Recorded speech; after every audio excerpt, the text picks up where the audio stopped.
Long day, General. You've got sturdy kidneys. Hopefully for 20 more minutes. Yes, sir. I'm going to try to land this plane early. I believe the FBI is the premier law enforcement agency in all of human history. Would you disagree with that? I would not.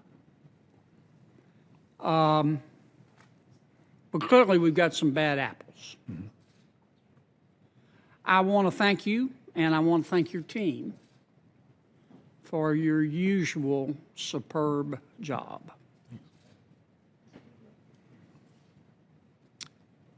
After I haven't read the entire report. I'm about 70% of the way through, but I'm going to finish it. It's tedious. Yes.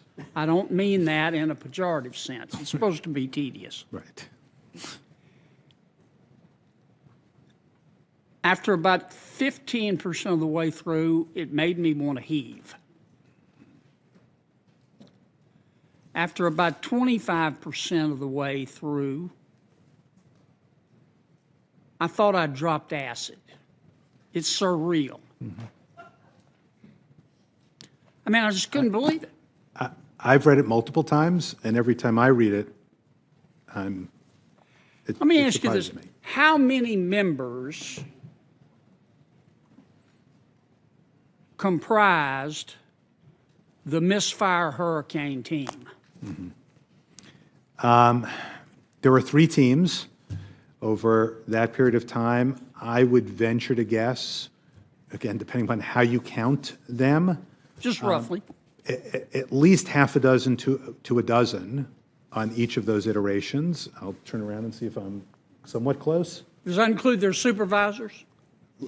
Generally all speaking. Of them. Half dozen to a dozen? And probably a little bit more if you're going to go all the way okay. up the chain through all the different levels at the Bureau. Do you or your team have a feel for how many of these folks are still at the FBI? I know you tried to answer that. Does anybody know that? Well, the higher level people, as you know, have changed over in the last year. So the director, deputy director, et cetera, the assistant director, deputy assistant director, a lot of people at the upper levels are no longer. But are some of the actual agents? Some of the agents are still there. Some are of the they still working on FISA applications?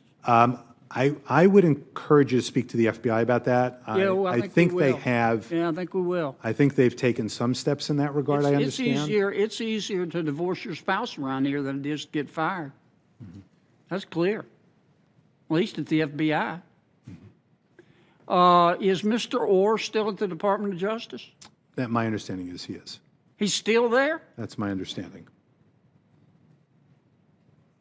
How long within the FBI? I know you just issued your report, but how long within the FBI has this been knowledge? So we sent the draft for classification. Not your document. Excuse me for interrupting, but just the fact that there was a major league screw up here. It evolved over time. They did not know a lot of this until we found it. But they so, know for it example, now, right? the altered email. They Chris didn't know Ray knows it now, though, right? Oh, yes. Okay. That's what I was saying. As of the end of August. All right. Does your report vindicate Mr. Comey? It doesn't vindicate anyone at the FBI who touched this, including the leadership. Does it vindicate Mr. McCabe? Same answer. How about Ms. Page? A little different there because, as we found here, she wasn't involved in this, so I actually largely wasn't involved in this. So she participated in the in some discussions, but was not in the FISA chain, which is who on that note, who briefed the agent that was sent to surveil Michael Flynn during the meeting with President Trump? That was discussed up and down the chain at the FBI. Okay. So that was not a hidden fact or hidden information. All right. I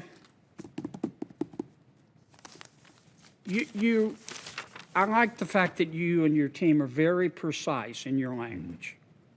I mean, frankly, I wish I wrote as well as you and your team do. And I noticed you were careful to say, I'm going to quote here, we did not find documentary or testimonial evidence that political bias or improper motivation influenced the decisions to open the 4 individual investigations. Your words. Correct.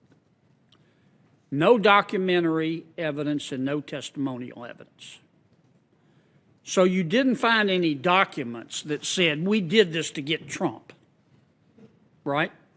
Or text messages Right. like the struck page Right. text messages. And nobody who was involved in this circus without a tent looked you in the eye and said, yep, I did it to get Trump.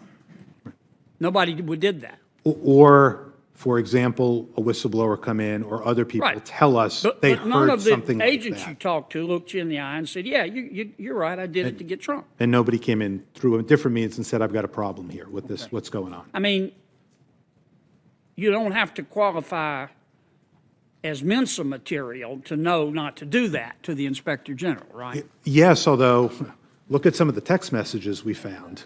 So I'm not sure. I understand. That may be a counter narrative to that. Well, I don't want to get too, I don't know what's the word, epistemological here, but is the absence of evidence always the evidence of absence? No, it isn't. So can you rule out categorically, unequivocally, and unconditionally that there was no bias here by the fact that you didn't find anything in writing and none of these chuckleheads looked you in the eye and said, yeah, I did it to get Trump? Well, yeah, it's rare that I could tell you at any point in time, I could unequivocally 100% say this actually happened. So Okay. I get it. I will say that somewhat the difference on the opening is we concluded, based on the evidence, that Mr. Priestap opened it. We have not seen in last year's investigation or this investigation, looking through texts, emails, et cetera, talking to other people, any evidence that he did it for a improper purpose. Can I tell you 1,000% someone won't walk in a week and say, aha, you missed this? But Well, that's what I'm saying. I'm sorry. I'm sorry, go ahead. Let's talk about the people involved in the initial FOSS application and the renewals. These are experienced people, right? In this case, these were experienced people.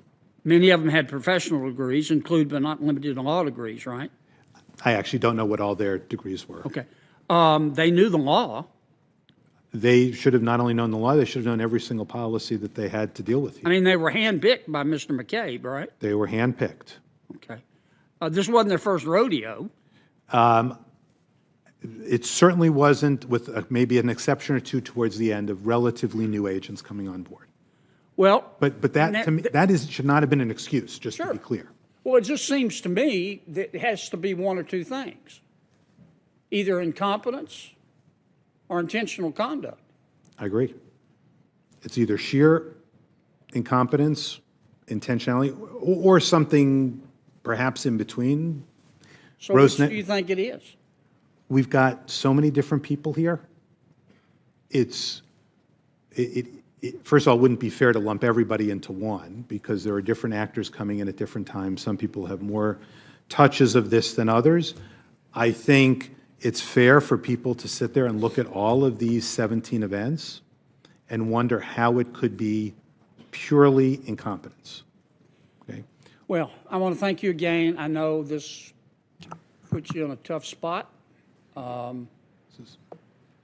And I hope you'll tell your colleagues back at the FBI that we appreciate their work, Absolutely. but this got to be fixed. Yeah. Senator Somebody's Black, got, at a minimum, somebody's got to be fired. yeah, Agree completely. There's got to be a change in the culture also. I'm done. agreed. Thank I'm you. done, Mr. Chairman.